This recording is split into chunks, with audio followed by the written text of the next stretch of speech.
अस्सलाम वालेकुम नाजरीन, मैं सैयदा ज़ायरा आबिदी आपकी मेज़बान आज आपकी खिदमत में एक सच्ची कहानी लाई हूँ जिसे मैंने अफसाने का उन्वान दे दिया है। उन्वान है उजला मियाँ और तमहीद की इब्तिदा है। वो मेरे घर मैले कपड़े धोने आई थी और मेरा उजला मियाँ चुरा कर ले गई। शुरू करती हूँ बिस्मिल्लाहिर्रहमानिर्रहीम। अनीला की जॉब एक न्यूज़ एजेंसी में रिपोर्टर की थी। उसने शहर के एक रेस्टोरेंट के किचन की लाइव रिपोर्ट तैयार करके न्यूज़ एजेंसी को भेजनी थी। इस रिपोर्ट के तैयार करने के लिए रेस्टोरेंट के मालिक ने इसे खुद बुलाया था ताकि अवाम में उसके रेस्टोरेंट के मज़ेदार खानों की और अच्छी सर्विस की पब्लिसिटी हो सके। रिपोर्ट तैयार करते ही अनीला को अपनी जॉब पर वापस पहुंचना था। उसने रिपोर्ट तैयार की रेस्टोरेंट जाकर, और जैसे ही वो रेस्टोरेंट से बाहर आई, रेस्टोरेंट का मालिक भी उजलत में उसके पीछे ही चला आया और उसने अनीला से दरख्वास्त की कि वो चंद मिनट का तवक्कुफ़ कर ले और उसकी आंटी अभी आ रही हैं और उनको रास्ते में उतार दे अगर उसे कोई एतराज़ ना हो अनीला को। अनीला ने कहा, नहीं, मुझे कोई एतराज़ नहीं है, आप अपनी आंटी से कहिए वो आ जाएं।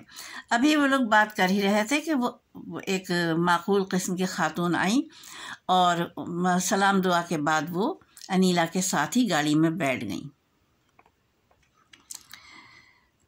गाड़ी जब सड़क पर रवां दवां हुई तब अनीला ने उनसे बात करने के लिए सिरा पकड़ा और पूछा कि उनका पता पूछा। खातून ने पहले अपना पता बताया, फिर कहने लगी रेस्टोरेंट का मालिक उनका भतीजा है जिसके पास वो कभी कभी मिलने चली आती हैं। अब अनीला के तजस्सुस ने सर उभारा और उसने उनके अपने घर बार के लिए सवाल और जवाब किए तो वो खातून जैसे दिल के फफोले फोड़ने को तैयार बैठी थी। फिर उन्होंने बताया कि ये उन दिनों की बात है जब हमारे इलाके में पानी का कहत शुरू हुआ। मेरी अपने सामने गली के घर से अच्छी अलैक सलैक थी। हम अच्छा पकाते थे तो एक दूसरे को ज़रूर भेजते थे और एक दूसरे के दुख सुख के साथी थे, लेकिन ये तो मेरे गुमान में भी नहीं था कि इतना एतबार भी अपना भरम खो देता है। बहरहाल हो ये रहा था उन दिनों कि गली दो रोया थी। एक रौ में पानी की फरावानी थी और दूसरी जानिब पानी का कहत था। जिधर पानी की फरावानी थी वो उस रौ में मेरा घर था और मेरे जो सामने पड़ोसी थे उनकी एक कुंवारी लड़की भी थी जो मेरे बच्चों का भी ख्याल करती थी, मेरे घर आती थी और बहुत अच्छा मुझे महसूस होता था, एक सहारा महसूस होता था उसके आने से दिल को। लेकिन एक दिन यूँ हुआ कि उसने पूछा मुझसे कि मेरे घर में काफ़ी कपड़े जमा हो गए हैं मैले और पानी है नहीं, अगर तुम कहो तो मैं कपड़े धोने आ जाऊं। मैंने कहा इसमें पूछने की क्या बात है, तुम आके धो लो। थोड़ी देर में वो कपड़ों का बड़ा सा गट्ठर लेकर घर आ गई मेरे और उसने कपड़े धो लिए।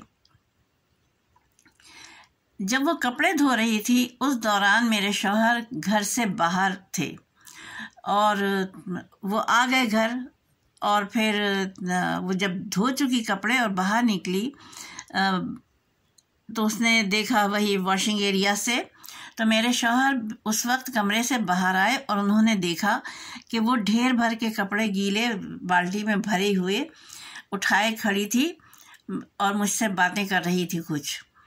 और मेरे शौहर ने उसे देखा और कहा कि अरे आप इतनी भारी बाल्टी उठाएंगी, लाइए मुझे दीजिए, मैं छोड़ के आ जाता हूँ। और ये कह के मेरे शौहर ने बाल्टी उसके हाथ से ले ली और उसके घर छोड़कर आ गए। बस उसके बाद फिर न जाने क्या हुआ। उस दिन की पहली मुलाकात न जाने कैसे रंग लाई कि मेरे मियाँ शाम को ज़रा जल्दी घर आने लगे और घर की बालकोनी में देर देर तक खड़े रहने लगे। पहले तो मैं नहीं समझ सकी इस तब्दीली को, लेकिन जब समझ आई तो एक दिन मियाँ जी के बराबर में जाकर खड़ी हो गई तो सामने वाली लड़की गली के बच्चों के साथ बैडमिंटन खेल रही थी। मेरे बालकोनी में जाते ही मेरे मियाँ वहाँ से हटकर कमरे में आ गए। फिर घर में कुछ तब्दीलियाँ रूनुमा हुईं। मेरे मियाँ नित नई खुशबू की बोतलें ला ला कर इस्तेमाल करने लगे। नए नए कलर की शर्ट भी बदल बदल कर पहनने लगे, जबकि इससे पहले वो कहते थे मुझे सिर्फ सफ़ेद रंग पसंद है। फिर एक दिन यूँ हुआ कि मेरा बेटा भी अपने बाबा के साथ खड़ा हुआ था बालकोनी में। अचानक मेरे बेटे की आवाज़ आई कि बाबा, आप तो हमें मना करते हैं कि गली में चीज़ें नहीं फेंका करो, और आपने खुद पर्चा फेंक दिया। तो मेरे बेटे की बात के जवाब में मेरे शौहर ने उससे कुछ कहा, और जैसे ही मैं पहुंची बालकोनी में, मेरे शौहर हट के वहाँ से चले गए।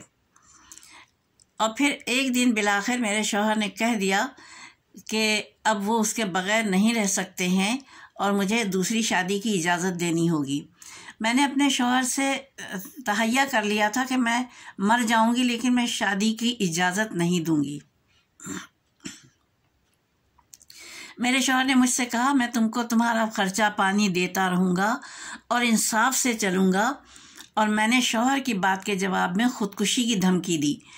उनको भी गुस्सा आ चुका था। उन्होंने कहा, अगर तुमको हराम मौत मरने का शौक़ है तो कल की मरती आज मर जाओ मेरी बला से, और कहकर घर से निकल गए।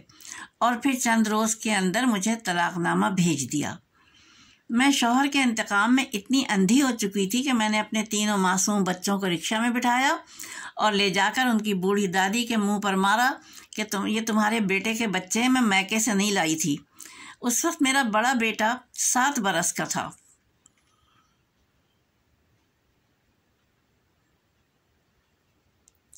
मंजली बेटी 5 साल कुछ महीने की थी और छोटा सिर्फ 4 बरस का था।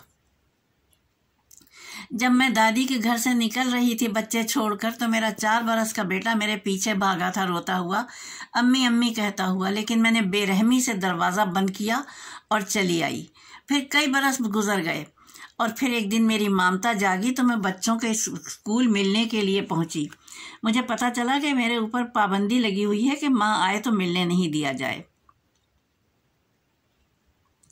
फिर यूँ हुआ कि उनकी दादी का इंतकाल की ख़बर आई, तो मैंने चाहा कि मैं दादी के जनाजे पे जाऊं, तो मुझे बता दिया गया कि दादी की वसीयत है कि मैं उनके जनाजे पर ना शरीक हूं। अब इतना अरसा गुजर गया। बड़ी बेटी की शादी हो गई है 2 बरस पहले, और बेटे की मंगनी हो गई है चचा की बेटी से, और छोटा बेटे ने अपना फ्लैट ले लिया है।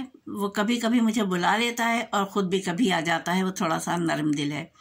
लेकिन छोटे बेटे के दिल से मेरी गुंजाइश ख़त्म हो गई है। वो अपने बड़े भाई से कहता है कि जब अम्मी आए तो मुझे कमरे से बाहर नहीं बुलाना। वो अपने बड़े भाई के साथ ही रहने लगा है। शादी से पहले ही मेरे बेटे ने अपना फ्लैट ख़रीद लिया है। मैंने पूछा खातून से कि आप माशरे की ख़वातीन को कोई पैगाम देना चाहेंगी? खातून ने कहा, हाँ ज़रूर। दूसरी शादी मर्द का जायज़ और अल्लाह का मुकर्रर करदा हक़ है, जबकि वह इंसाफ से चलने की बात भी कर रहा हो। इसलिए ऐसी सूरत में उसको दूसरी शादी की इजाज़त ज़रूर दे देनी चाहिए। मेरे शौहर इतने आला ज़र्फ़ थे कि उन्होंने मुझसे अपना मकान भी वापस नहीं लिया। मैं उन्हीं के मकान में आज तक रह रही हूँ, और मेरी सौकन अपने बच्चों के साथ, जो कि मेरे शौहर से पैदा हैं, आराम से अपने घर में हंसी खुशी रह रही है। नुकसान किसने उठाया? सिर्फ मैंने। वो खातून बहुत दुखी दिल की थीं और वो उतर के चली गईं, और मेरे दिमाग में कहानी उन्हीं की गूंजती रही, और मैं सोचती रही मर्द को क्या दूसरी शादी की इजाज़त देनी चाहिए। मेरे दिल से भी आवाज़ आई, हाँ दूसरी शादी की इजाज़त खुशी खुशी दे देनी चाहिए, वरना शौहर जबरिया ये हक़ छीन लेता है। और अब बाकी मैं आपके ऊपर फ़ैसला छोड़ती हूँ, आप क्या कहती हैं या समाज क्या कहता है कि दूसरी शादी की इजाज़त देनी चाहिए या नहीं देनी चाहिए, जबकि एक मर्द एक शौहर होने की हैसियत से कह भी रहा हो कि मैं इंसाफ से चलूँगा। बस इसके साथ मेरा अफसाना ख़त्म होता है। बाकी आप तफसील अफसाने में ही पढ़ लीजिएगा। 10 मिनट के अफसाने में तो ये तफसील पूरी नहीं हो सकती थी, इसलिए मैंने शॉर्टली बताया है आपको। पूरा अफसाना आप पढ़ के देखिएगा, और उम्मीद है इंशाअल्लाह ताला आपको पसंद आएगा। खुदा हाफिज़ व नासिर, फ़ी अमान अल्लाह व आखिर दावाना अल्हम्दुलिल्लाहि रब्बिल आलमीन वस्सलातु वस्सलामु अला खैरिल मुरसलीन व आलिहि तय्यबीन अत्ताहिरीन। अपनी मेज़बान को इजाज़त दीजिए। खुदा हाफिज़, फ़ी अमान अल्लाह।